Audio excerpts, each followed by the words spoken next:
नमस्कार दोस्तों, आइए नजर डालते हैं आज 9 अप्रैल सुबह 6:15 बजे राजस्थान की 15 बड़ी खबरें।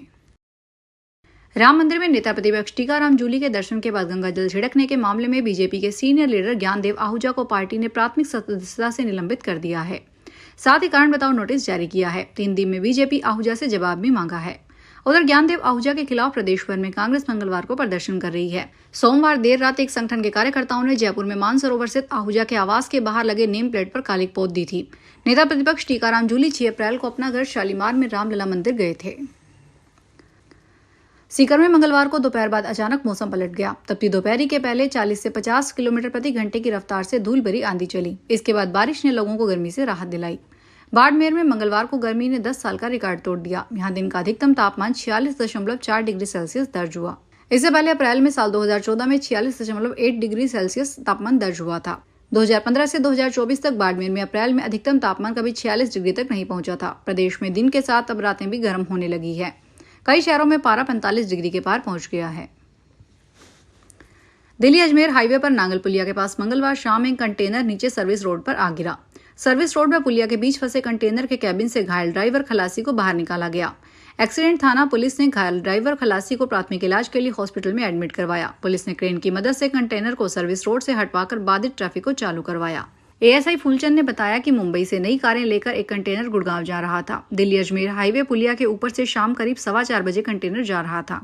इस दौरान आगे चल रहे बाइक सवार को बचाने के चलते कंटेनर बेकाबू हो गया। नांगल पुलिया के पास दीवार तोड़कर कंटेनर नीचे सर्विस रोड पर आ गिरा। हादसे के दौरान वह सर्विस रोड पर पुलिया के नीचे फंस गया।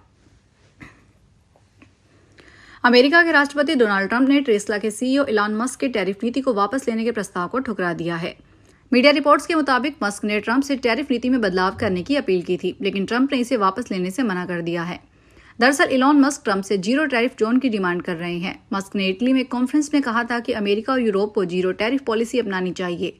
उन्होंने ट्रंप की टैरिफ नीति को अव्यवहारिक बताया था।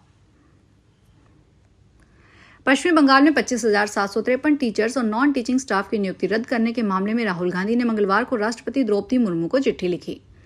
राहुल ने राष्ट्रपति से मांग की है कि जो लोग निर्दोष हैं उन्हें नौकरी में बने रहने देना चाहिए। राहुल ने कहा, मैं West Bengal school service commission भर्ती में हुए घोटाले की निंदा करता हूं। राष्ट्रपति खुद एक टीचर रही है। 25,753 लोगों में कई लोग ऐसे भी हैं जो निर्दोष हैं। उनका इस घोटाले से कोई लेना देना नहीं है। उनकी बर्खास्तगी से शिक्षा प्रणाली और परिवार के लिए मुश्किलें खड़ी हो सकती है। उधर सुप्रीम कोर्ट में इसी मामले में मंगलवार को हुई सुनवाई कोर्ट के स्कूल कर्मचारियों के लिए अतिरिक्त पदों को बढ़ाने को लेकर पश्चिमी बंगाल कैबिनेट के फैसले की सीबीआई जांच पर रोक लगा दी है। राजस्थान के सीएम भजनलाल शर्मा मंगलवार को सिरसा जिले के डबवाली क्षेत्र में पहुंचे। इस दौरान सीएम भजनलाल शर्मा ने डबवाली क्षेत्र के लोगढ़ हेड राजकनाल का दौरा किया। उनके साथ जल संसाधन मंत्री सुरेश सिंह रावत भी मौजूद रहे। उन्होंने अधिकारियों के साथ नहरी जल प्रबंधन की वर्तमान स्थिति पर चर्चा की। जानकारी के अनुसार मंगलवार दोपहर 2:30 बजे सीएम भजनलाल शर्मा लोगढ़ में पहुंचे। लोगढ़ हेलीपैड पर स्थानीय जनप्रतिनिधियों और अधिकारियों ने पुष्पगुच्छ भेंट कर सीएम का स्वागत किया। सीएम ने लोगढ़ हेड पर नहरों के पानी की उपलब्धता और वितरण व्यवस्था का निरीक्षण किया। उन्होंने किसानों को पानी की आपूर्ति और भविष्य की जल चुनौतियों पर विचार विमर्श करने को कहा। राजस्थान के स्कूलों में कक्षा 1 व 2 के विद्यार्थियों का सिर्फ रिपोर्ट कार्ड ही नहीं, एक समग्र कार्ड भी जारी किया जाएगा। इसे होलिस्टिक प्रगति पत्र का नाम दिया गया है। इसमें विद्यार्थियों के विद्यालय में संपूर्ण गतिविधियों का समग्र आंकलन होगा। इस कार्ड का उद्देश्य प्रारंभिक स्तर पर विद्यार्थियों को मजबूत बुनियाद उपलब्ध करवाना है। राष्ट्रीय शिक्षा नीति 2020 के अनुसार इस कार्ड में सत्र पर्यंत विद्यार्थियों के किए गए कार्य एवं शैक्षणिक, व्यक्तिगत एवं सामाजिक कौशल के विकास को परिलक्षित करने की जानकारी समाहित की जाएगी। कांग्रेस अध्यक्ष मल्लिकार्जुन खड़गे ने मंगलवार को कहा कि सरदार वल्लभ भाई पटेल की विचारधारा आरएसएस के विचारों के विपरीत है। यह हास्यास्पद है कि आज वह संगठन जिसका स्वतंत्रता संग्राम में कोई योगदान नहीं है, उनकी विरासत का दावा कर रहा है। खड़गे ने अहमदाबाद अधिवेशन में आरोप लगाया कि आज भाजपा और संघ परिवार के लोग गांधी से जुड़ी संस्थाओं पर कब्जा कर रहे हैं और उन्हें उनके वैचारिक विरोधियों को सौंप रहे हैं। उन्होंने वाराणसी में सर्व सेवा संघ पर भी कब्जा कर लिया। आप सभी जानते हैं कि गुजरात विद्यापीठ में क्या हुआ। आयकर विभाग ने बीकानेर के कारोबारी गिरिराज पुंगलिया ने इनकम टैक्स चोरी के इरादे से करोड़ों रुपए में जयपुर में खरीदी प्रॉपर्टी को खातों में नहीं दर्शाया, लेकिन उनसे जुड़े ओम कोठारी ग्रुप पर छापे पड़े तो एक मोबाइल में लेन देन से जुड़ी WhatsApp chat income tax team के हाथ लग गई। डिपार्टमेंट ने इसे सबूत के तौर पर जांच में शामिल किया। जो कारोबारी ने इसे राजस्थान हाईकोर्ट में चुनौती दी। जोधपुर में हाईकोर्ट के जस्टिस पुष्पेंद्र सिंह भाटी व जस्टिस चंद्र प्रकाश श्रीमाली की बेंच ने आयकर विभाग द्वारा अधिनियम की धारा 153C के तहत व्हाट्सएप चैट को सबूत के रूप में लिए जाने को सही ठहराते हुए याचिका को खारिज कर दिया। राजस्थान में फसलों को जंगली जानवर और निराश्रित गोवंश से बचाने के लिए प्रारंभ की गई तारबंदी योजना का सरकार ने दायरा बढ़ाते हुए 2 बीघा भूमि वाले किसानों को भी लाभ दिया जाएगा। साथ ही पति और पत्नी भी इस योजना का अलग अलग लाभ ले सकते हैं। इस योजना से जहां किसानों की फसल बर्बाद होने से बचेगी तो वहीं उनकी आर्थिक स्थिति भी सुदृढ़ होगी। राज्य सरकार ने कृषक तारबंदी योजना में फेरबदल करते हुए अब 2 बीघा भूमि वाले किसानों को भी पात्रता की श्रेणी में शामिल किया है। सरकार अब इन्हें ही योजना के तहत अनुदान देगी। झालावाड़ के 3 दिवसीय दौरे पर पहुंची पूर्व मुख्यमंत्री वसुंधरा राजे ने मंगलवार को रायपुर में कार्यकर्ताओं की बैठक ली। इस दौरान कार्यकर्ताओं ने क्षेत्र में गर्मी के मौसम में पेयजल आपूर्ति की समस्या से अवगत करवाया।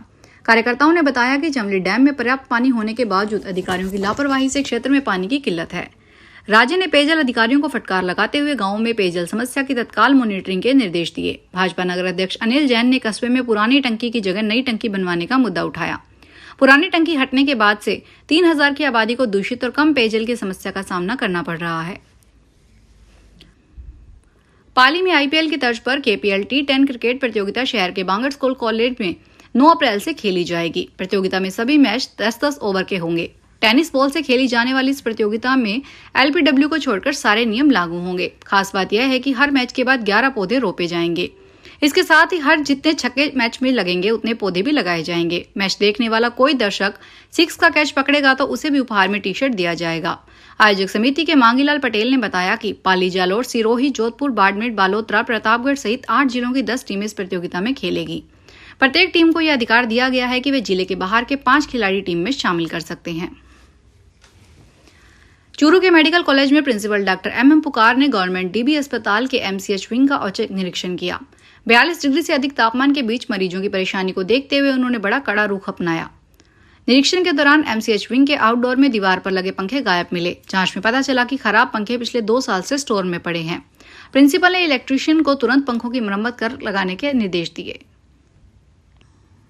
बांसवाड़ा में नवरात्र पर मंदिरों में सजावट, भोग और महाआरती के लिए 50-50 हजार रुपए का बजट दिया गया।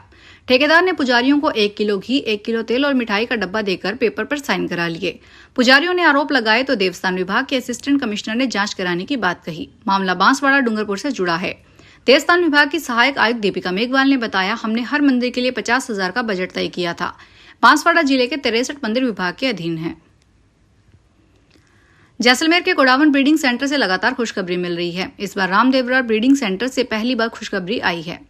रामदेवरा स्थित गोडावण ब्रीडिंग सेंटर में पहली बार एक गोडावण ने जन्म लिया है। पूरी दुनिया में विलुप्ति की कगार पर पहुंचे गोडावण अब एक कुनबा लगातार बढ़ने लगा है। अब रामदेवरा व सम स्थित ब्रीडिंग सेंटर में गोडावण की संख्या बढ़कर 51 हो चुकी है। प्रोजेक्ट GIB के तहत रामदेवरा स्थित ब्रीडिंग सेंटर में 6 अप्रैल को इस साल का पहला गोडावण का चूजा जन्मा है, जिसमें वन्यजीव प्रेमियों में खुशी की लहर है। गौरतलब है कि इस साल जन्म लेने वाला ही 7वां चूजा है। फिलहाल के लिए इतना ही। बड़ी खबरों को देखने के लिए चैनल को सब्सक्राइब करें। देखते रहिए SPT न्यूज। धन्यवाद।